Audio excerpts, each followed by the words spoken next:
नमस्कार, आप देख रहे हैं दिव्य हिमाचल टीवी और मैं हूं आपके साथ पल्लवी शर्मा। स्वागत है आपका हमारे खास कार्यक्रम जाहिर है में। जाहिर है में आपसे बात करेंगे अंतर्राष्ट्रीय, राष्ट्रीय और राज्य की कुछ खबरों पर, साथ ही समाचार पत्र की प्रमुख खबरों पर भी आपसे चर्चा होगी। और कार्यक्रम के अंत में एक रोजगार से जुड़ी हुई जानकारी आपके लिए लेकर आए हैं, तो बने रहे कार्यक्रम के अंत तक। सबसे पहले बात करते हैं अंतर्राष्ट्रीय खबरों की। शुरुआत करते हैं अंतर्राष्ट्रीय खबरों से। चीन से तनातनी के बीच अमेरिकी सांसदों ने अपनी तिब्बत पॉलिसी को लेकर एक कानून पेश किया है। ये कानून चीन और तिब्बत के बीच बातचीत शुरू करने की अमेरिकी नीति को मजबूत करता है। सांसदों के एक द्विदलीय समूह ने अमेरिकी प्रतिनिधि सभा और सीनेट में इस कानून को पेश किया है। अमेरिका ने चीन के जासूसी गुब्बारे को बीते दिनों अटलांटिक महासागर में निशाना बनाकर गिरा दिया था। अब अमेरिका ने दावा किया है चीन का ये गुब्बारा खुफिया जासूसी करने में सक्षम था और इसमें सिग्नल इंटेलिजेंस कलेक्शन की भी क्षमता थी।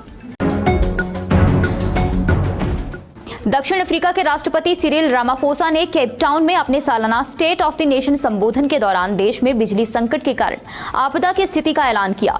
इस दौरान रामाफोसा ने यह भी कहा कि वह पद छोड़ने पर विचार कर रहे थे, लेकिन अब उन्हें पूर्व राष्ट्रपति नेल्सन मंडेला से प्रेरणा मिली है, जिसके बाद उन्होंने पद पर बने रहने का फैसला किया है।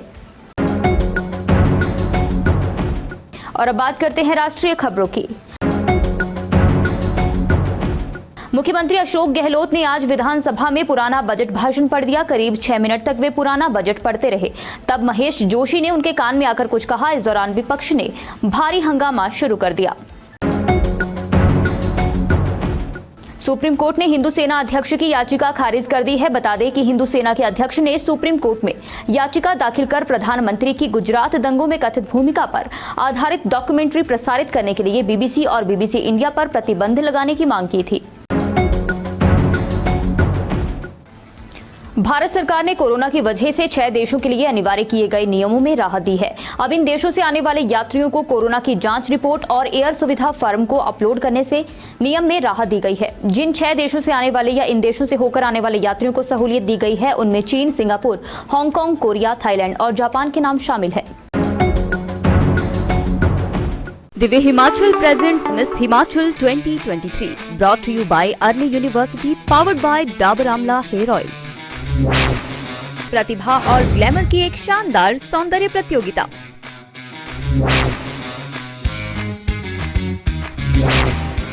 13 फरवरी से प्रदेश भर में ऑडिशन शुरू। विजेताओं को मिलेगा 1 लाख तक का cash prize.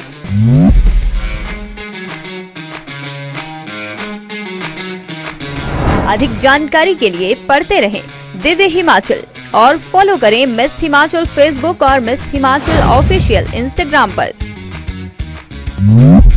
Miss Himachal 2023 brought to you by Arni university, powered by Dabur Amla hair oil, beauty partner Roja herbal care, hospitality partner velvet Clarks Exotica Zirakpur, radio partner big FM।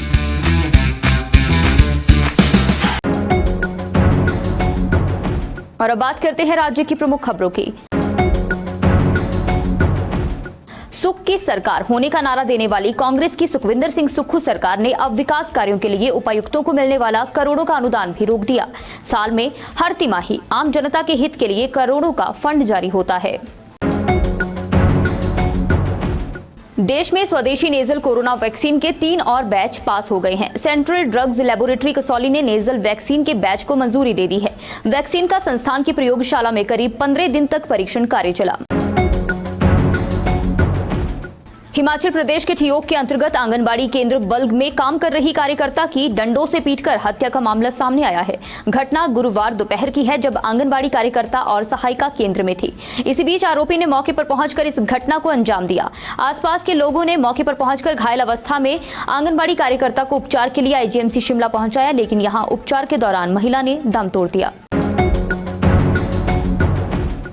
मुख्यमंत्री सुखविंदर सिंह सुक्खू ने केंद्रीय विद्युत एवं नवीकरणीय ऊर्जा मंत्री आर के सिंह के साथ बैठक की। उन्होंने केंद्रीय मंत्री से 25 वर्ष पहले शुरू की गई ऊर्जा परियोजनाओं में राज्य की हिस्सेदारी बढ़ाने का आग्रह किया। और अब बात करते हैं समाचार पत्र की प्रमुख खबरों की।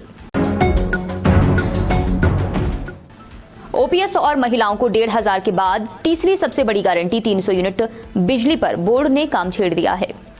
बागवानी मंत्री जगत सिंह नेगी ने 2 रोज पूर्व सेब के रेट तय करने के लिए संबंधित कांग्रेस की गारंटी पर दिए गए बयान को लेकर स्थिति साफ की है।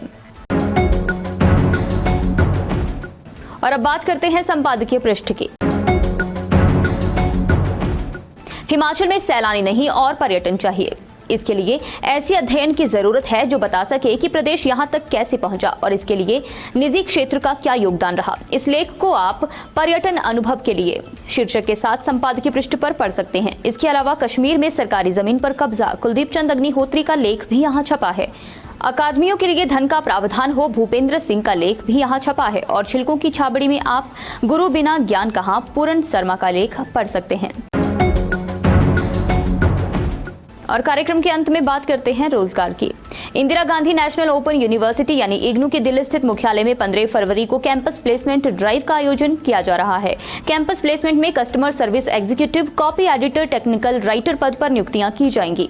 इग्नू मुख्यालय स्थित बाबा साहिब आम्बेडकर कन्वेंशन सेंटर में सुबह 9:30 बजे से 10 बजे तक प्लेसमेंट के लिए रजिस्ट्रेशन होगा। इच्छुक उम्मीदवार इस कैंपस प्लेसमेंट में भाग ले सकते हैं। जाहिर है कार्यक्रम में आज के लिए बस इतना ही। बने रहें दिव्य हिमाचल टीवी के साथ।